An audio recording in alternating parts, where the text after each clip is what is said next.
A special thank you to each of our subscribers who make this channel possible. Here's today's story.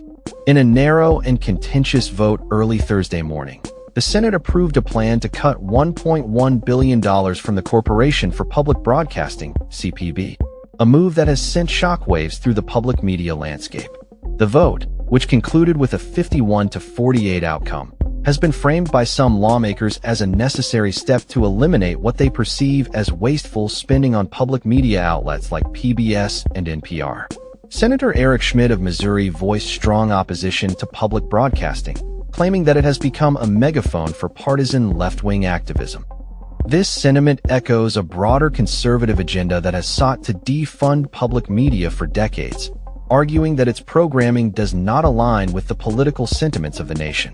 The funding cuts, which are set to take effect in October, will result in a loss of $535 million annually over a 2-year period. Local stations, particularly those in rural areas, are expected to bear the brunt of these reductions, as CPB funding constitutes a significant portion of their revenue.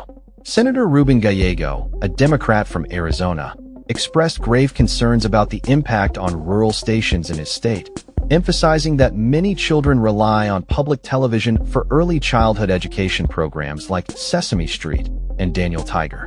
The cuts are projected to threaten the viability of these programs, which may not survive on commercial television.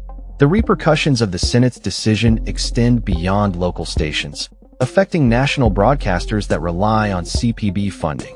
NPR has warned that the cuts could lead to the closure of local newsrooms across the country, while PBS has described the vote as having a devastating impact on its network and affiliates.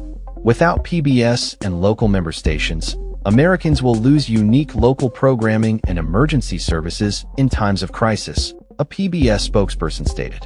The House of Representatives previously voted in June to support the funding cuts by a narrow margin of 214 to 212.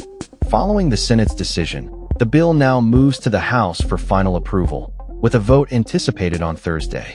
Congress has a deadline to finalize the budget package by Friday.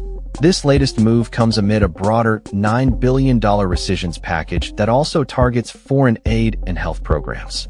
The history of public media funding has been fraught with battles, dating back to the 1960s, but previous efforts to defund these institutions have often been met with bipartisan support for their continuation.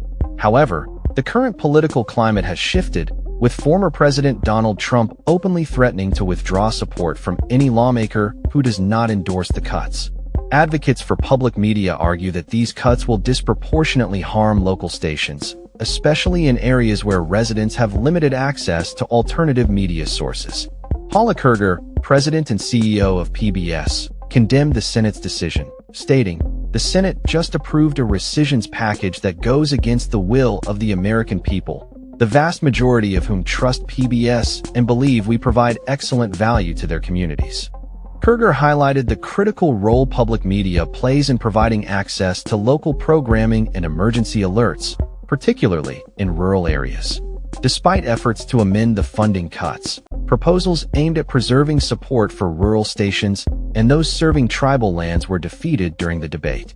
Senator Murkowski from Alaska attempted to sway her colleagues by referencing the vital services provided by public media stations during emergencies, such as the recent earthquake in her state. She argued that these stations serve their communities and provide essential information during crises. As the Senate prepares to send the bill to the House, the fate of public broadcasting hangs in the balance. The outcome of this vote will not only impact the future of PBS and NPR, but also the local stations that serve as lifelines for information and education in many communities across the nation. That's all for this story. We upload videos every day covering many different subjects, so hit that subscribe button to stay informed. Thanks for watching.